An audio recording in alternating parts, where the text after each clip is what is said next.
Muchos artistas nos han llevado a conocer sus sueños a partir de sus obras. En estas nos presentan paisajes inverosímiles, colores tan sutiles y ambientes tan ligeros que parecen irreales. Pero ¿qué ocurre cuando tus sueños se ven más bien así?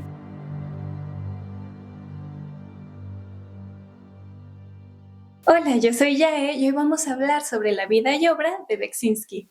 Beksinski nos dibuja sueños que nos cortan la respiración. Nos vemos consumidos ante la incertidumbre del paisaje. Son sueños inquietantes donde nos sentimos completamente indefensos.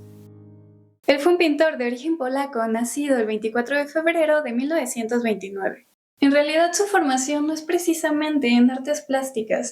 Él estudia arquitectura en el Politécnico de Cracovia y tras un tiempo de ejercer su profesión se da cuenta que esto simplemente no es suficiente para él, pues le ha llevado a tener una vida rutinaria y aburrida. Por lo que finalmente decide dejar su trabajo y comienza su camino en el mundo del arte, comenzando a probar algunas técnicas creativas como la fotografía, la escultura, el dibujo y finalmente llegando a la pintura.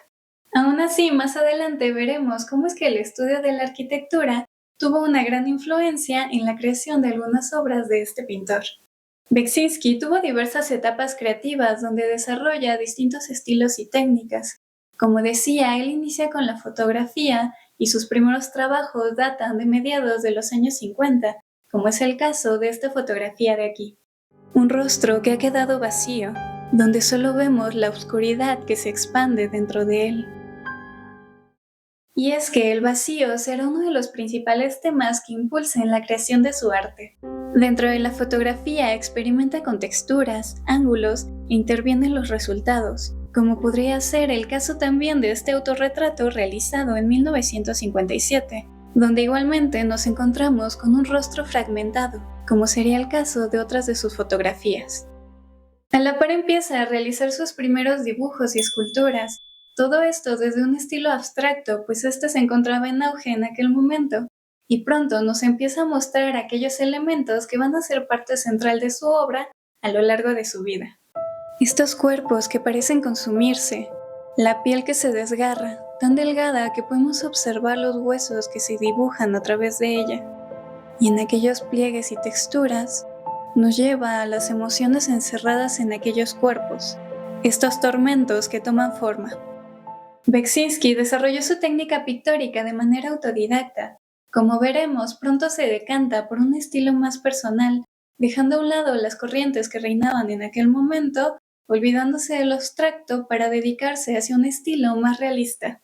Termina realizando su primera exposición de manera individual en 1964, y si bien su estilo va en contra de las modas que dominan el panorama artístico en aquel momento, gana una gran relevancia dentro de este. Y poco a poco va encaminando su estilo hacia uno de los periodos más importantes dentro de su creación artística, al que se le suele denominar como realismo fantástico. Como es el caso de esta pintura realizada en el año 1971, y es que no nos podemos olvidar que Beksinski crece en un ambiente marcado por los estragos de la Segunda Guerra Mundial. Aquí podemos ver cómo ha logrado dar vida a su pincelada, pues pone gran énfasis en las texturas, y esta nos lleva a sumergirnos en los mundos que surgen en la mente de este pintor.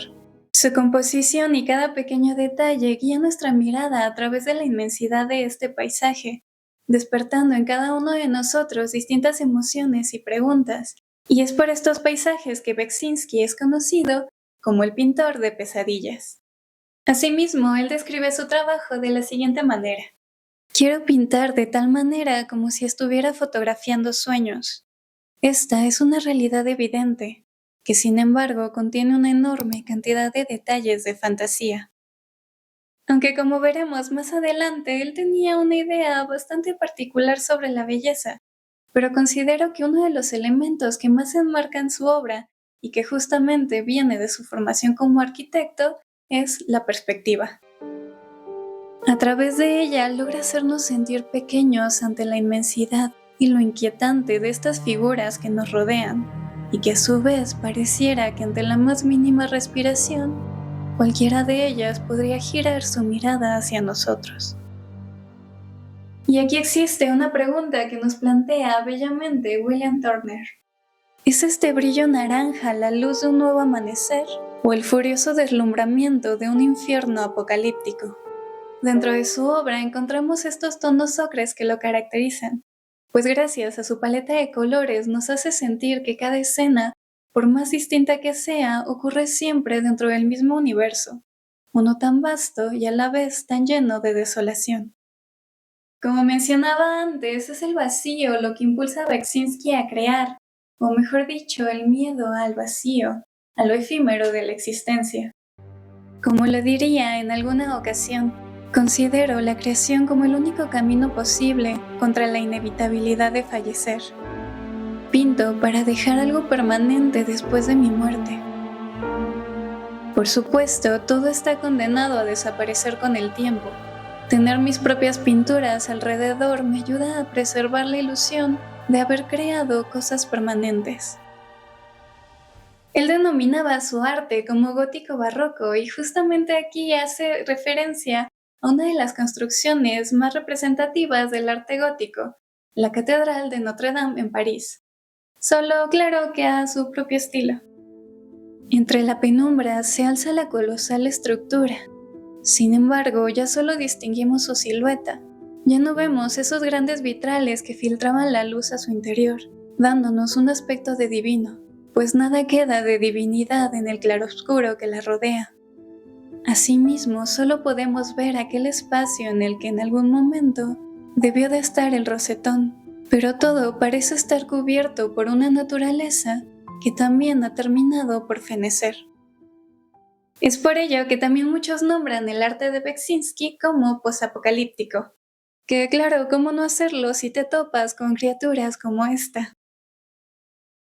También podemos encontrar esta intensidad de detalles en obras como esta, donde hay mucho más dinamismo. Estas pequeñas estructuras se han convertido en cuerpos en movimiento, donde no logramos ver dónde es que inician o terminan.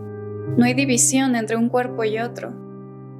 En vez de columnas y traves, nos encontramos cada parte del cuerpo formando esta estructura en movimiento, tan inestable que no sabemos a dónde se dirige o qué es aquello que la impulsa a moverse.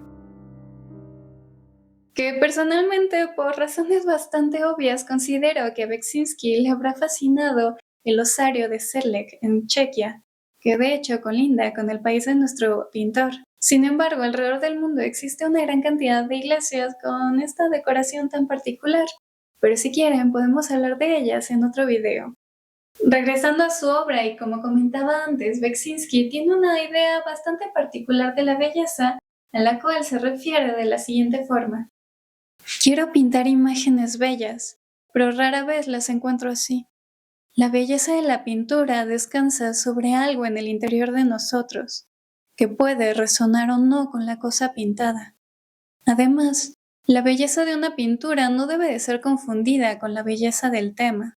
Porque, por ejemplo, puedo imaginar una hermosa pintura que represente a una persona colgada y una terriblemente monótona de una Venus dándose un baño. Claro que tras ver todo esto y conocer las propias declaraciones del pintor, tratamos de imaginarnos cómo es que era él o cuál era su personalidad. En algunas entrevistas él habla abiertamente sobre su depresión. Sin embargo, nos dice que ha aprendido a vivir con ella. Se refiere a esta como una balsa que se encamina hacia una caída inevitable. Sin embargo, con humor nos dice que si en aquella balsa hubiera una silla y un cactus, él preferiría no torturarse y sentarse mejor en la silla que en el cactus. Esperando así lo inevitable y, como decía, buscando ocupar el vacío. Él mismo menciona que mientras pinta solía escuchar música clásica, pues esta era una manera de no encontrarse solo con sus pensamientos.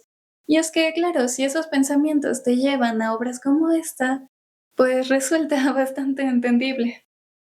También se sabe que era una persona con un humor bastante agudo y probablemente bromearía de aquellas situaciones que alteraban su vida, como sería el caso del cactus.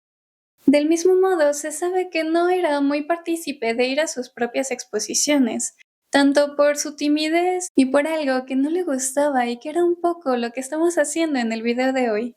Pues se encontraba bastante en contra de la interpretación de sus obras, Es por ello que prefería no ir a sus exposiciones y así evitarse escuchar la opinión de los demás. De hecho, por esta misma razón es que él nunca titula ninguno de sus cuadros y únicamente contamos, y eso no en todos los casos, con la fecha en la que fueron pintados.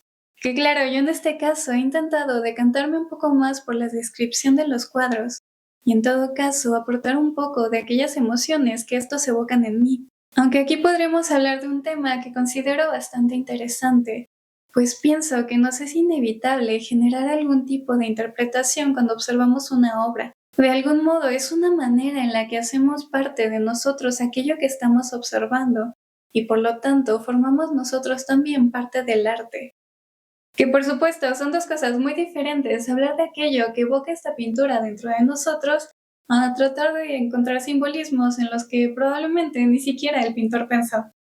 Y es que en su momento muchas de las obras de Beksinski, como ya decía, se le catalogaron como posapocalípticas, terribles o aterradoras, y para él en ocasiones más bien tenían hasta un toque cómico. Aunque personalmente no vería muy divertido encontrarme en una situación como la siguiente. Aquí nos encontramos dentro de una habitación que, a diferencia de muchas de sus otras pinturas, no nos deja a la intemperie, y la luz no es propia del espacio, pues podemos ver en el techo cómo es que la habitación es iluminada por la luz eléctrica.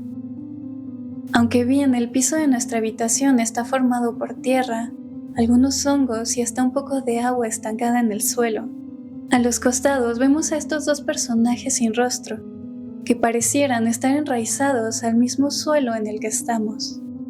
Y por supuesto nuestra atención se va a aquella ventana, donde vemos un rostro asomándose con las manos posadas sobre el marco de esta, y unos ojos evidentemente en blanco.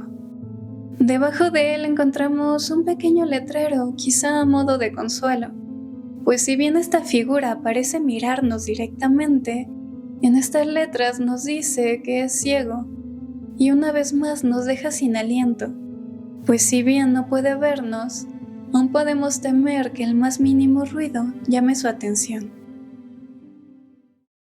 Curiosamente, Beksinski también incursiona dentro del mundo de la literatura, creando una serie de cuentos cortos alrededor de los años 60. Sin embargo, estos permanecieron inéditos hasta 2015, 10 años después de la muerte del pintor. Lamentablemente, me ha sido imposible encontrar ninguno de estos cuentos, y en realidad ni siquiera estoy segura si estos ya han sido o no traducidos al español. Muchas de las obras que hemos visto de este autor rondan de finales de los años 60 a mediados de los años 80, que, como decía en un inicio, justamente es la época más prolífica dentro de su producción. Sin embargo, a este pintor que tanto le aterraba la fragilidad de la existencia, termina viviendo una de las épocas más complicadas de su vida a finales de los años 90, tras perder a su esposa a causa de una enfermedad y que un año más tarde su hijo se quitara la vida. Desde el inicio de esta década podemos ver un cambio en el estilo del pintor, pues regresa a aquellos bocetos hechos con tinta y en el movimiento de su punta podemos ver lo caótico de su creación. Y si bien dentro de su pintura conserva ese increíble manejo de las texturas, que logra darnos esa terrible sensación de profundidad, las figuras que nos va presentando van perdiendo poco a poco detalles y se van transformando en siluetas dispersas. Y de esta forma también la luz va cambiando, como si al final, aquellos rayos naranjas después de tanto tiempo, si nos hubieran anunciado el amanecer. Finalmente, aquella balsa llega a su destino de manera violenta, y la vida de nuestro pintor termina, tras recibir 17 puñaladas a manos de su vecino de 19 años, después de que el pintor se negara a prestarle un aproximado de $100, siendo esta la última obra terminada por él, el mismo día que aquello sucede. Así que cuéntame, ¿qué te ha parecido la obra y vida de Beksinski? Y nos vemos pronto por aquí para seguir hablando sobre arte, música e historia.